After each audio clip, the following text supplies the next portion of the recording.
ரங்கசாமி அரசு நிதி மேலாண்மையில் முற்றிலும் தோல்வியடைந்து விட்டது. ஜோஸ் சார்லஸ் மார்டின் அறிக்கை.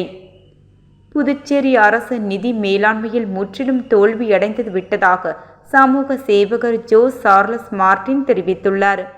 இதுகுறித்து அவர் வெளியிட்டுள்ள அறிக்கையில், அரசின் வரவு செலவுகளை கணக்கிடும் அமைப்பாக CAG அறிக்கையில் புதுச்சேரி அரசின் அதிர்ச்சியூட்டும் நிதி முறைகேடுகளை அமல்படுத்தி உள்ளது. அத்தியாவசிய பொருட்களின் விலை உயர்வு, வேலையின்மை, மோசமான பொது சேவைகளால் புதுச்சேரி மக்கள் திண்டாடி வரும் நிலையில் அவர்களின் வரிப்பணத்தை பொறுப்புடன் பயன்படுத்த வேண்டிய முக்கிய கடமையில் அரசு தோல்வியடைந்து உள்ளது. இது மோசமான ஆட்சி நிர்வாகத்தை காட்டுகிறது.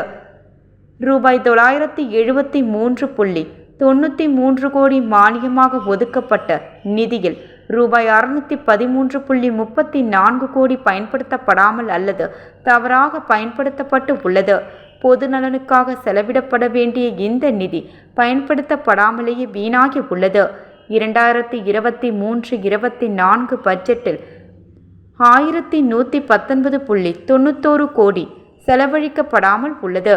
ஆனால் இதில் 1/3 பங்கு மட்டுமே அதிகாரப்பூர்வமாக திருப்பி அளிக்கப்பட்டுள்ளது.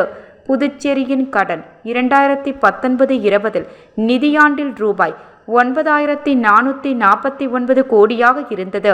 2023-24 நிதியாண்டில் இது 13,084 கோடியாக உயர்ந்துள்ளது.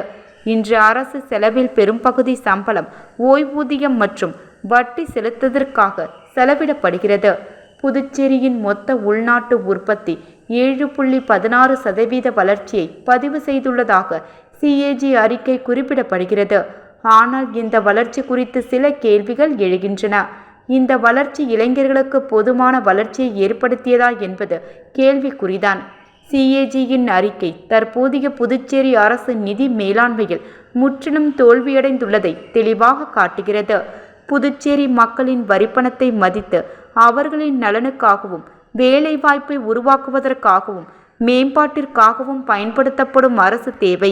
வெளிப்படையான ஆட்சி மற்றும் மக்கள் நலனை மையமாக கொண்ட வளர்ச்சிக்காக நமது போராட்டம் தொடரும். இவ்வாறு அதில் தெரிவிக்கப்பட்டுள்ளது.